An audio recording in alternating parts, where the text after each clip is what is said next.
Então vamos fechando os nossos olhos. E sempre Jesus. Sempre sentindo a presença de Jesus. Com seu carinho, seu abraço. Essa amizade tão grande. Esse companheiro tão especial. Que nos acompanha sempre e nos orienta a cada novo instante. Sempre na expectativa que cada um de nós possa colher o que de melhor nos é possível. Ele oferece tudo, mas cada um de nós colhe de acordo com a capacidade, com o empenho, com a dedicação, com o esforço que empreender nessa colheita. Quanto mais colhermos, aprenderemos a servir cada vez mais. E colhendo cada vez mais e servindo cada vez mais, estaremos sempre mais felizes, mais completos e sempre na direção do Pai. Que assim seja, graças a Deus. Bom, boa noite a todos, quem chegou aí, Michel, Sidoca. Então, um grande abraço a todos e vamos continuar. Semana passada nós falamos de Jesus e o arado. E hoje vamos continuar, né? Que ainda temos mais coisas para falar. E Jesus deixa explicações tão simples, com figuras tão normais, tão naturais, né? A própria natureza, ele se utiliza para que a gente, dentro dessa pequenez que ainda, né, está aí conosco, possamos colher essas informações. Só que nós temos que raciocinar, nós temos que pensar, nós temos que buscar, porque as coisas não acontecem de repente. Ah, eu li o Evangelho e agora entendo tudo. Não, não é assim. Primeiro, não é só ler, é sentir também, e sentir muito o Evangelho. E aí sim, vamos nos aprofundando, buscando e cada vez mais colhendo ensinamentos que o Evangelho nos traz. E aí vamos crescendo. Então, na live anterior, nós falamos que Jesus sempre nos incentivou a seguir as suas orientações, pelos exemplos, mas também pelas palavras. E o Evangelho é uma fonte inesgotável de orientações para o nosso crescimento. Só que precisamos estudar o Evangelho.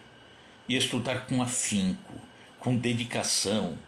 Sair daquela busca teórica que tantos vão. Eu recordei, gravei, decorei, eu sei qual é o Evangelho, qual é o capítulo, qual o versículo. E sentiu. O importante é sentir. Não é ficar só na busca teórica. Só na teoria não. Tem que entrar no campo do sentimento e do raciocínio também. Óbvio, né? Falamos na semana passada que o grande fariseu Nicodemos, uma pessoa especial naquela época de Jesus, ele foi encontrar-se com o mestre e Jesus disse: olha, Nicodemos, você tem buscado raciocinar a minha mensagem, o Evangelho, né? Minha mensagem. É preciso sentir, porque só ouvir, só ler, sem sentir, vai ficar só na teoria, tá? Então, temos tantas riquezas armazenadas aqui, dentro de nós, cada um de nós tem tanta riqueza aqui dentro, guardada, fruto de tantas e tantas encarnações.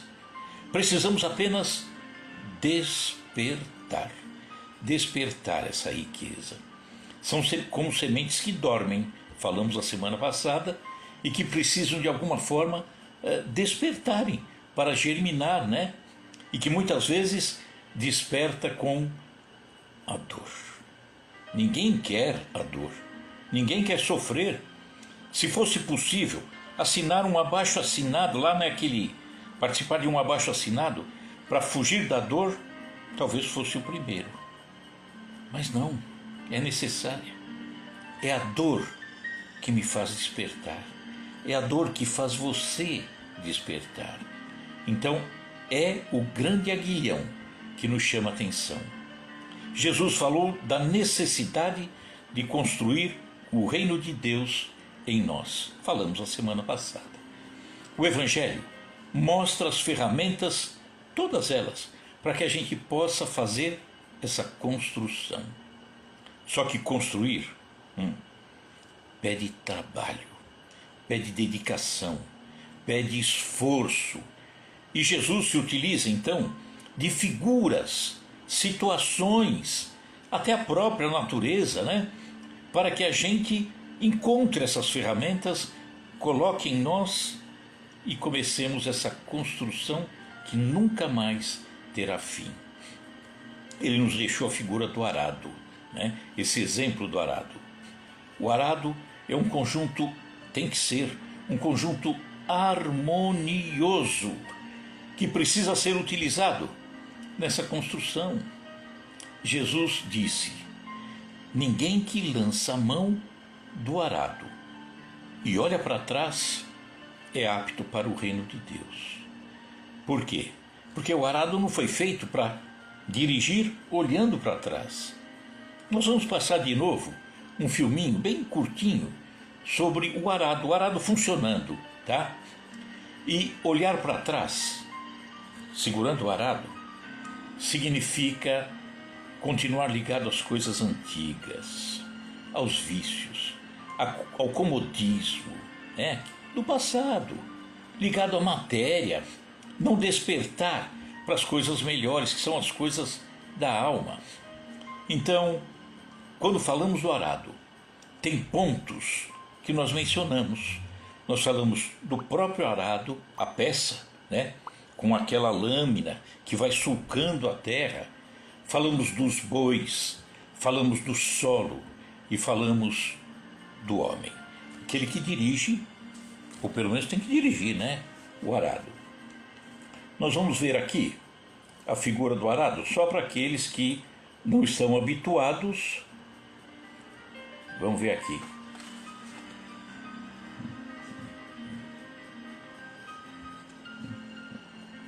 Esse é o arado, tá? Então o homem pode ver que ele controla, através de duas cordinhas, os dois bois. Porque repare que na direita dele a terra está sulcada, mas onde o arado passa agora, não, ainda a terra está firme, batida. Então é necessário que o arado passe sobre a terra batida e não passar novamente sobre aquela terra que já está fofa, né, pronta para receber a semente. Então é um conjunto que tem que funcionar de maneira harmoniosa. Esse é o arado. Para nós que na capital não estamos, às vezes, né, habituados. Então, Jesus falava da busca de um conjunto harmonioso em nós, né? Mas usou como modelo o arado. Arado, então, é um instrumento que mexe com a terra, porque a terra batida, a semente não vinga, né? Ela não encontra terra, não encontra a água muitas vezes. Na parábola do semeador, vamos lembrar que ele fala: o semeador saiu a semear, parte da semente caiu sobre a estrada. A estrada, o solo é impermeável, de tão batido que é. Ah, mas se passasse um arado lá, a semente vingaria, né? E o arado, ele mexe com a terra. E que terra? Quando damos o exemplo de Jesus, é o coração, os ambientes, né? Então o arado é como os ensinamentos, o evangelho, os exemplos, as oportunidades de modificação, porque o arado faz a terra se modificar, ficar própria para recepcionar a semente. O arado é o esforço. Ah, não tem ninguém pilotando o arado e à toa, tranquilo, assoviando. Não, é esforço, muito esforço, suor, lágrima. E tudo isso é regar a semente. Eu consigo regar a semente com o meu suor e com a lágrima das dificuldades que eu encontro, né?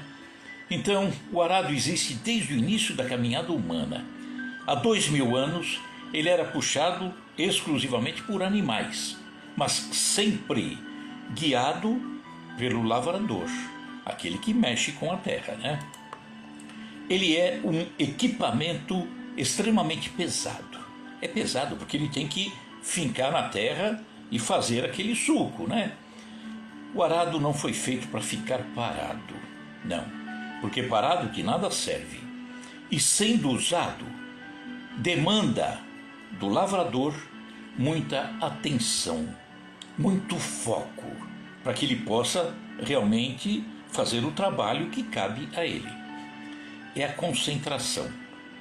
Vocês viram no vídeo o homem, os dois bois à frente, ele com as duas cordinhas, e é uma concentração, porque ele olha entre os bois para ver o caminho certinho, para não sair fora do local onde ele precisa sulcar a terra. E de nada adiantaria se ele fugisse para o local onde a terra já está feita, já está preparada para o plantio. Então, precisa de concentração por parte do homem, né? O lavrador que conduz os animais não pode então se distrair, tem que andar sempre na linha certa. Caso contrário, ele saindo da direção prejudica o seu trabalho. Usar o arado pede destreza, habilidade, conhecimento, perseverança. Uma comparação com um atleta. Tem que ter treino, tem que ter habilidade, porque senão não vai surtir o efeito que se espera dele. Falando do arado, esse trabalho pede esforço de colaboração à vontade entre o homem que dirige e o esforço do animal. Isso aí é necessário. Como dissemos, esse trabalho provoca suor, cansaço, cuidado.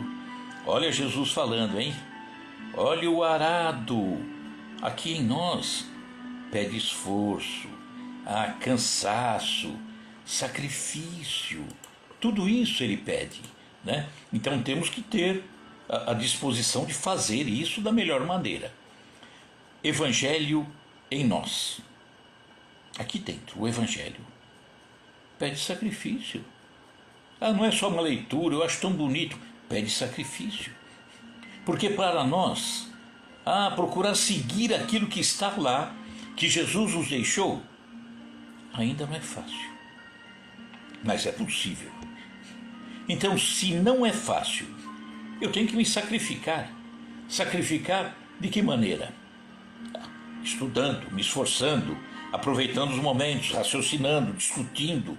Isso é sacrifício, né? Determinação, vontade. O arado fere a terra para que produza, que ela produza, né? E conosco, nem sempre queremos nos modificar. Sulcar essa terra aqui dentro, coração, ele está empedrado. Ele está aqui cheio de problemas. Não estou a fim de me modificar, não quero saber. Como que vai mudar alguma coisa aqui dentro se eu não me disponho a mudar? Não tem como, né? Então, o arado constrói o berço da sementeira. O Evangelho constrói o berço da construção do reino de Deus na terra. Aquilo que Jesus falou, né?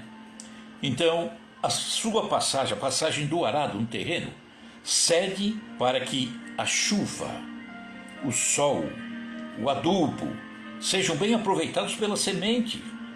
Aqui dentro, quando esse arado sulca essa terra e ela fica muito mais apropriada para receber essa semente, a chuva de bênçãos chega. O sol do amor, do ensinamento, aquece essa semente, faz com que ela germine, Só que é preciso perseverança. Por quê? Porque às vezes eu jogo a semente. Quando ela começa a querer germinar, eu já mudo de ideia e ela morre. Parábola do semeador. Lembram-se? No meio das pedras, ela até queria começar a germinar, mas o calor da pedra, o calor das paixões, dos outros interesses, acaba com a semente. Quando ela subia no meio dos espinheiros, agora vai vingar. Não, ela se enrosca toda nos espinheiros. Que espinheiros! As seduções que a terra oferece. Tudo isso, de repente, aquilo que ia continuar com vida, aquela semente que germinou, que produziria, daria frutos, morre embaraçada pelos espinhos, né? Então é preciso a perseverança em nós, porque hoje em dia, sobretudo hoje em dia, tudo, parece que tudo é muito leviano, as coisas parecem muito rápidas, todos querem as coisas de forma imediata, e depois aquilo que eu vou conquistando, que parece que é uma conquista, é descartado. Descarto, jogo fora. Eu não quero ter trabalho. Isso me faz lembrar de um episódio de uma mulher que entra numa casa espírita e ela passa pelo atendimento fraterno, pela entrevista, e conversando com o trabalhador da casa, ela vai e pede ajuda. Eu preciso de ajuda. Pois não, qual o seu problema, em que posso ajudar? Não, aqui em casa eu ouço barulhos e não tem ninguém, olho, não tem nada. Minha senhora, isso é mediunidade. A senhora está captando coisas que a senhora não está compreendendo. Pode ser. Mas eu também, tem hora que eu vejo vultos. Meu Deus do céu, que coisa é essa? Minha senhora, mediunidade. A senhora precisa entender isso, estudar, desenvolver. Pode ser. Mas eu preciso de ajuda. Pois não, minha senhora. O que mais incomoda? Eu à noite estou dormindo e os sonhos são atrapalhados. Meu Deus do céu, é tudo tumultuado, sofrido, pesadelos. E eu vejo meu pai, eu vejo... Minha senhora, mediunidade também. A senhora precisa desenvolver. Bom, a senhora quer ajuda? Sim, eu quero, preciso. Olha, daqui 15 minutos vai começar a aula do curso da doutrina. Aproveita, fica aqui um pouco, ouça a explanação, pense a respeito. É assim? É dessa forma que a senhora vai desenvolver. Eu pensei que era mais fácil. Como mais fácil? A senhora tem que desenvolver, tem que estudar. Tá. Eu vou fazer o seguinte, hoje eu não posso. Semana que vem eu volto. Até hoje. Estão esperando. E aí, como é que fica? Vai mudar como? Vai despertar como? Vai melhorar como? Não consegue. Hoje, nós recebemos tantas informações de todos os lados, mas tudo desconexo, e as pessoas nem se concentram, nem raciocinam, nem pensam, nem buscam o melhor. E nos perdemos muito. André Luiz disse uma certa feita, que às vezes precisamos de séculos para corrigir um instante de desequilíbrio. E não estamos nem aí, né? Então, se não estivermos focados, o serviço prejudicado. É o arado que não está sendo usado corretamente. É o arado que está andando de qualquer forma. É o arado que está parado e eu olhando para trás, vinculado às coisas antigas, sem me preocupar, desperdiçando. E aí nós temos que reparar que nessa nossa vida se queremos alguma coisa realmente boa para nós temos que olhar para frente. Olhar para frente.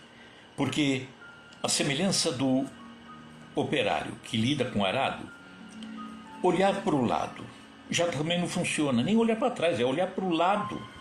E olhar para o lado a gente poderia até entender como fiscalizar o outro. Olha para frente, não para o lado. Fique atento no seu serviço, não no serviço do outro. E olhar para trás. Vamos lembrar, por exemplo, do episódio da mulher de Ló, Sodoma, que ia ser destruída. É uma figuração, mas tudo bem, né? É válida, muito importante.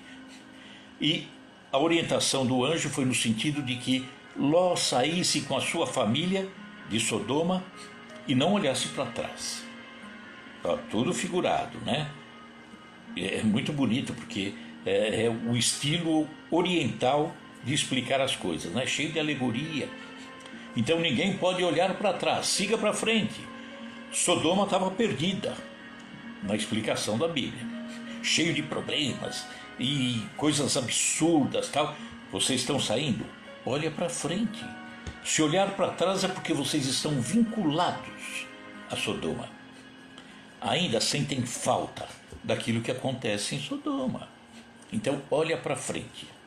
E a mulher de Ló, quando saindo de Sodoma, que acontece o problema lá, ela se volta para trás e é transformada numa estátua de sal.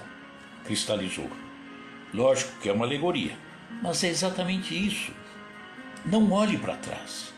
Não se fixe num passado que não acrescenta nada, num passado que deve morrer, precisa morrer. Olhe o exemplo também, assim como do arado, o caso da mulher de Ló, né? Cristalizou-se no passado. Não vai mudar, né? Olhar para trás significa criar no arado um valo torto. Fugiu, não aproveitou o arado. Andou sulcando o lugar errado da terra. Então desviou-se da posição correta. Arar a terra e olhar para trás, mas sem largar o arado. Olhar para trás sem largar o arado significa que a pessoa acaba servindo a dois senhores. Podemos ter esse entendimento. Eu olho para frente, mas olho para trás. É um olho, exemplo, um olho em Deus, um olho na matéria. Ou define, né? Ou um ou outro, não dá para servir os dois. A pessoa, nesse caso, está dividida.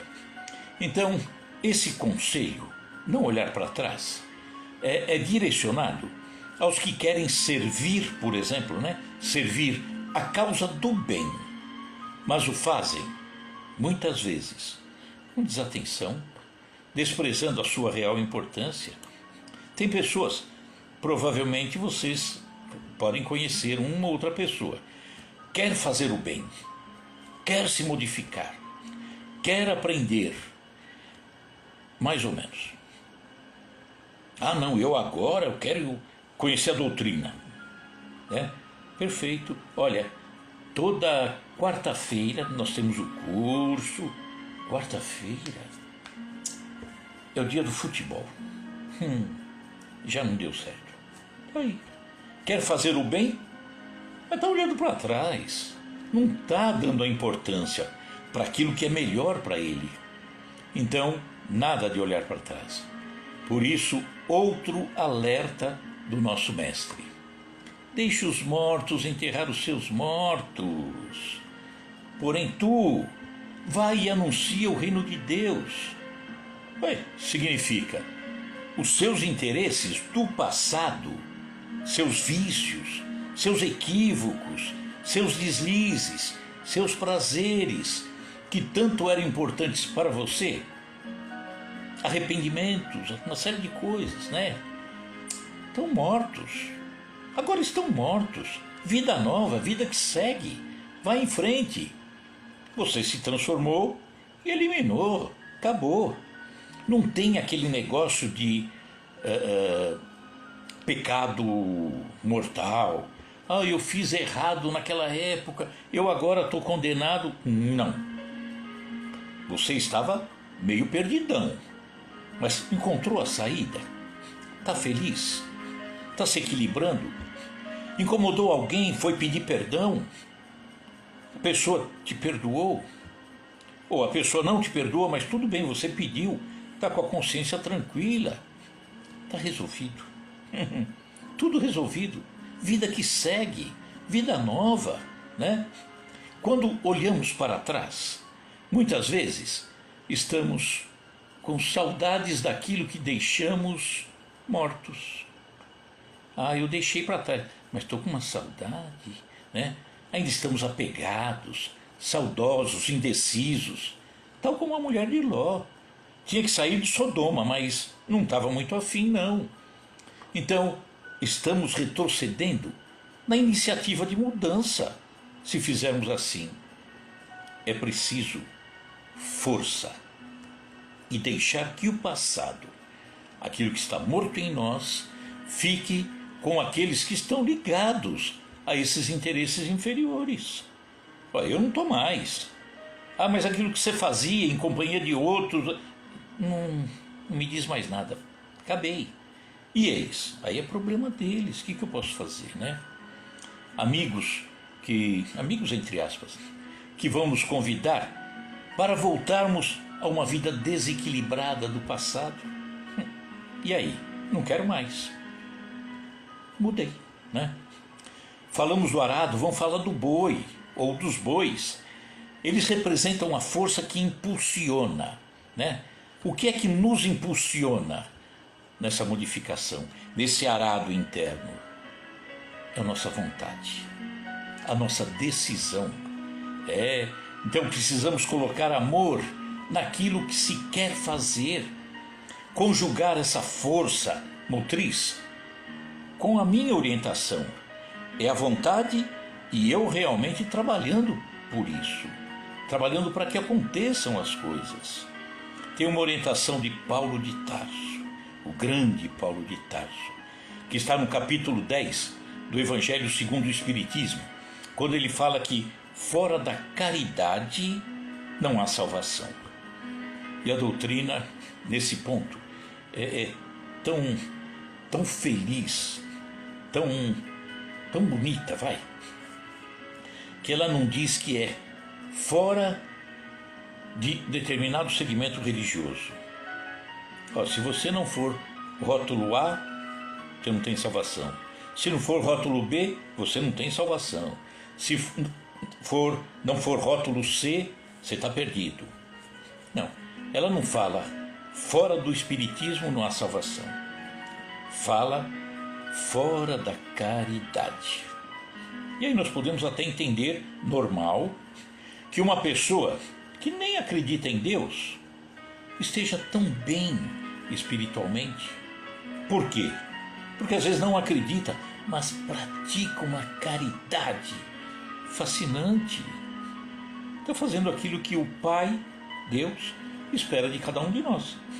Então vamos ver um pedacinho desse trecho de Paulo de Tarso, falando de fora da caridade não há salvação. Ele diz assim: submetei todas as vossas ações, todas, ao governo da caridade. Aí não tem erro, está indo no caminho certo. E a consciência vos responderá. Está no caminho certo. Não só ela, a caridade, evitará que pratiqueis o mal, como também fará que pratiqueis o bem. Porquanto uma virtude negativa não basta. Não pratiquei o mal. É necessário uma virtude ativa. Pratiquei o bem. Não praticar o mal, ótimo, mas tem que praticar o bem. Tem uma passagem no Livro dos Espíritos que diz: não basta não fazer o mal, é preciso fazer o bem, né? É a vontade, a nossa vontade, que é impulsionada na prática do bem, né? E ele diz: para fazer-se o bem, sempre se torna necessária a ação da vontade. Para fazer o bem eu tenho que ter vontade. Para não se praticar o mal, Basta, mais das vezes, a inércia, a despreocupação. Ah, eu dormi. Ótimo, não pratiquei o mal. Quero praticar o bem? Acorda. Vai a campo. Vai servir. Vai ajudar. Vai orientar. Vai estudar. Vai ensinar. Isso é praticar o bem, né? E o mal, não. Olha, eu dormi, fiquei sentado na frente da televisão assistindo o futebol, o filme. Não pratiquei mal nenhum. Fiquei parado, fiquei à toa, né? Então, não fazer o mal, basta parar. Para fazer o bem, é preciso pôr a mão no arado. Olha que bonito, né? Não fazer o mal, basta parar. Para fazer o bem, coloque a mão no arado e olhe para frente. Então, existe a necessidade de fazer o bem, mas o bem com amor. Fazer o bem sem amor, nada feito. O outro lado até recebe o bem que você faz, mas você não colhe o bem que você fez. Você matou a fome de alguém. Maravilhoso. Não vai morrer de fome. Que gesto bonito. Não. Que ação bonita. Você deu o pão. E você colheu alguma coisa disso? Talvez você tenha jogado o pão. Não. Fazer o bem, fazer com amor. Então, a vontade, a junta de bois no arado, aqueles dois bois andando ali juntinhos, né? Então, a junta de bois, se ela não for controlada pelo homem, cada boi vai para um lado. Por isso que ele tem a cordinha para os dois bois. Se não tiver a vontade do homem, a ação do homem, a vontade, assim como os bois, a vontade vai para um lado, depois vai para outro, vai para um lado, vai para outro. Como é que fica? Nós ficamos que nem crianças em loja de brinquedo. Já viram crianças em loja de brinquedo? A criança entra na loja, primeiro brinquedo que ela vê, ela quer. Pai, eu quero aquele ali. Tá bom, filho. Não, eu quero aquele lá. Tá. Não quero mais. Eu quero aquele. Não tem definição, né? Não vai funcionar de forma nenhuma. O boi vai ser assim também. Se ele não tiver a vontade, a firmeza daquele que conduz o arado, um vai para a direita, outro para a esquerda, e aí o arado para. Não vai seguir adiante, né? Então, está nos dizendo Jesus, através dessa lição do arado, que é preciso ter firmeza de vontade, porque senão o arado parou, né? E não se comportar como a criança em loja de brinquedos. Outra figura, o solo. Nós falamos do arado, falamos da junta de bois e agora o solo. O solo é o local onde somos chamados a agir, a espalhar os frutos da experiência, da sabedoria, os frutos dessa colheita que nós vamos conseguindo através, por exemplo, do Evangelho, né? E entender o Evangelho como algo muito mais amplo. Eu consigo ver o Evangelho nos acontecimentos da natureza. Eu consigo ver Deus, nós falamos ainda, a semana passada, mostramos que é perfeitamente possível ver Deus em qualquer situação. E aí mostramos o pássaro construindo o seu ninho, que está nos ensinando tanta coisa que o Pai está nos ensinando, determinação, esforço, tudo isso. Então, quando eu falo em buscar o Evangelho, eu vou além, eu vou buscar os acontecimentos da natureza. E esse solo pode ser o quê? Em primeiro lugar, o próprio coração. Por quê? Porque ninguém dá aquilo que não tem. Se eu estou buscando alguma coisa nova, eu tenho que colocar primeiro em mim. Eu acho tão bonito o Evangelho, vou falar para o outro estudar. Não, é você que tem que buscar. Você que tem que raciocinar. nisso tudo, e depois ir ensinando. Então, o primeiro solo que esse arado vai melhorar, né, a categoria desse solo é o próprio coração, né? Aí vamos espalhando. Eu tenho que passar o arado, por exemplo, no meu local de trabalho. Lá na firma, na empresa, na fábrica, no escritório, na escola, com os colegas, no lar, entre os amigos.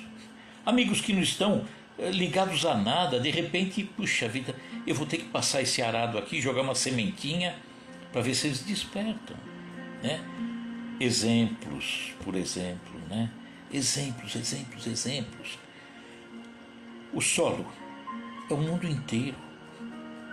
Esse nosso planeta que está passando por uma situação de grande dor, de grande dificuldade. Estamos passando por uma situação complicada, porque é mudança. A Terra está saindo de um estágio e entrando em outro. Nós vemos ainda a maldade, né? Os desvios, os desrespeitos. Que coisa, né? Outro solo que às vezes a gente esquece, a vizinhança. Eu tenho um vizinho e às vezes saio do apartamento, dou de cara com ele, nem olho, nem cumprimento. Vou arar esse solo. De que forma? Se ao invés de levar o arado eu atiro pedra, fica difícil, né? Então, vamos pensar. Jesus nos falando nos dias de hoje. Em cima disso tudo que nós falamos, né? Do arado, da necessidade de mudar, de plantar a semente. Então, não vale leviandade na busca de Jesus. Não, leviandade não. Eu faço lá, eu estudo. Se dedique, né? Então temos que buscar Jesus, buscar esses entendimentos, não naquela maneira, necessariamente naquela maneira religiosa, mas esse Jesus que nos ensina para a vida. Que vida? Dentro de um segmento religioso? Também. Mas a vida em sociedade. A vida como cidadão, como amigo, como companheiro, como parceiro. Tudo isso é Jesus nos ensinando. Não é só a parte religiosa, não, né? Então é necessário que nos tornemos seguidores dessa filosofia que Jesus nos deixou. Buscando as verdadeiras lições, né? Com esse divino cultivador. E está aí a figura do arado, né? Viver uma luta edificante. Passar pela vida e deixar marcas. Não simplesmente passar pela vida. Não. Passar pela vida e deixar alguma marca no coração dos outros. E que seja boa, né? Marca no coração dos outros daquilo que você procurou fazer, ajudar, auxiliar. E isso você consegue através dessa luta edificante que você primeiro empreende no seu próprio coração e depois está auxiliando o irmão. O discípulo precisa, então, se abraçar a esse arado de responsabilidade. Não pode retirar as mãos dele, de forma nenhuma. Ou titubear, desanimar, perder o foco. Caso contrário, ele causará prejuízos graves. Prejuízos graves. Primeiro, a terra de si mesmo, seu coração, sua evolução, a construção do reino divino em seu interior. Aquele reino de paz, de serenidade, de amor, de fraternidade. E, certamente, já causamos prejuízos no passado, por não perseverarmos nesse aprendizado. Como somos viajantes de longa data, acho que já titubeamos tanto. Acho que devemos ter pegado esse arado tantas vezes, sem preocupação nenhuma.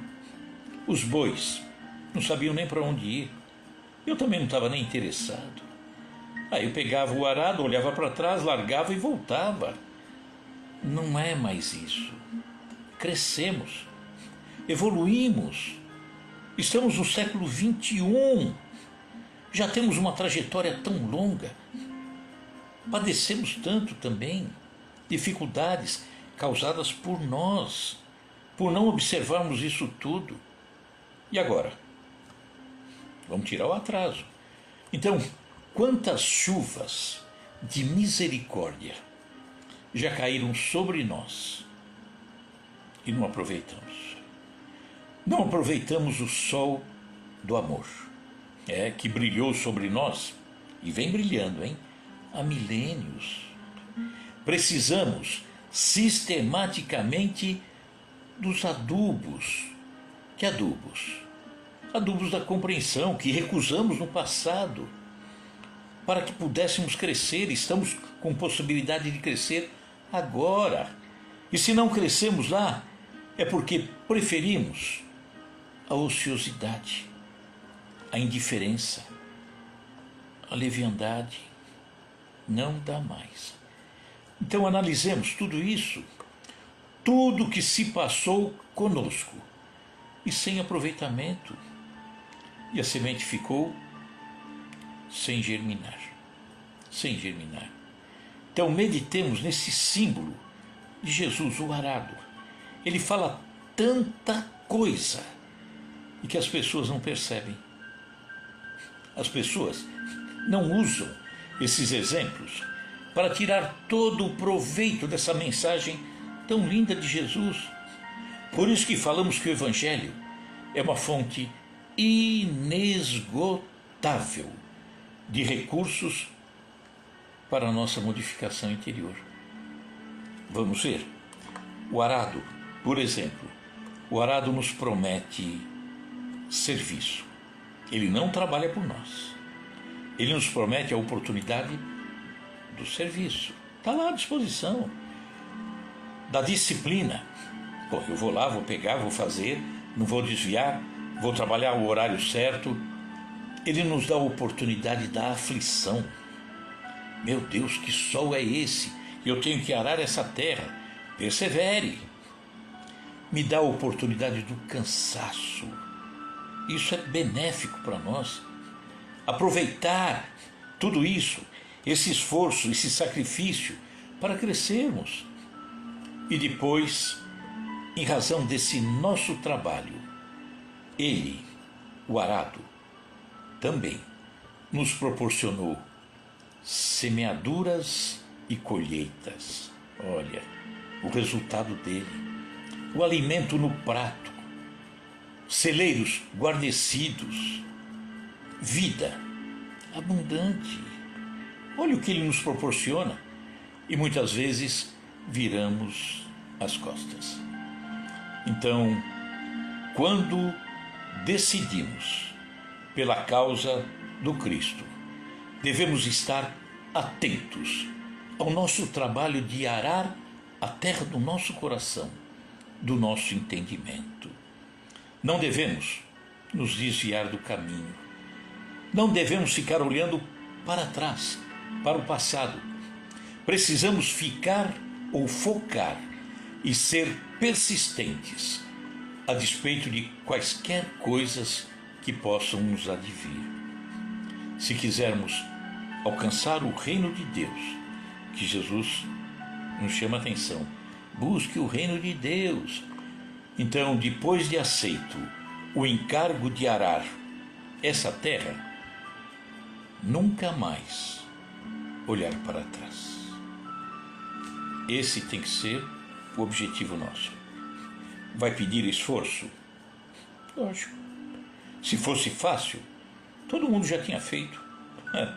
Se fosse tranquilo, todo mundo já tinha passado por essa fase.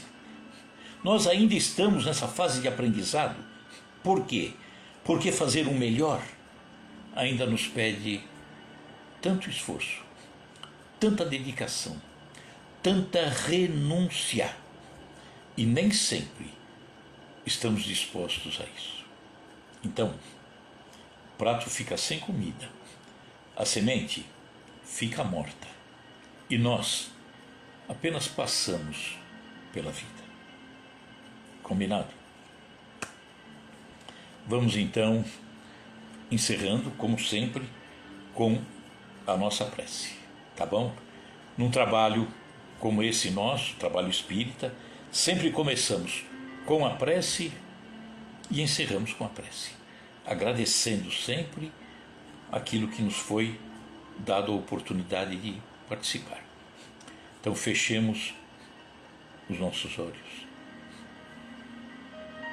e Jesus à nossa frente, sempre. Hoje, Jesus nos mostrou o arado. E aí? O que você vai fazer, meu irmão? O arado está aí. Você precisa trabalhar. Você precisa arar o solo do seu coração para que você possa também auxiliar o irmão a despertar nessa atividade tão importante. É Jesus falando conosco. Vamos lá. Estou do teu lado. Você não sabe como arar? Eu te ensino. Mas segurar um arado e seguir à frente é trabalho seu, meu irmão. Eu te ensino, te oriento. E aí nós temos que tomar a decisão. Pegar o arado. Cuidar da junta de bois, da nossa vontade, para que caminhe sempre da melhor forma. Estar sempre preocupado com esse solo, onde devemos trabalhar, o solo do nosso coração, do nosso lar, dos nossos amigos, do trabalho em que eu tenho e que tenho tantos amigos lá. E aí, ser o homem que está decidido a fazer sempre o melhor trabalho. Façamos isso. Que assim seja, graças a Deus. Muito obrigado, Luiz. Forte abraço, meu amigo. Forte abraço. Formiga. Márcia Farias. Van, tudo bem, Van? Luceli, abraço. Tudo bom, Luceli? Alceia, Paulo. Velho amigo Almeida. Maria Linda. Todos vocês. Luci Cruz. Sandra, tudo bem, Sandra? Maria Leone. Gratidão a vocês, tá? Doutor Faria, muito obrigado a vocês. É sempre uma alegria estarmos juntos, né? Agradeço a Deus por isso. E que na semana que vem a gente possa estar novamente juntos, tá? Obrigado pela paciência, pessoal, tá? E até a semana que vem. Bom final de semana. Fiquem com Deus, tá? Tchau, tchau.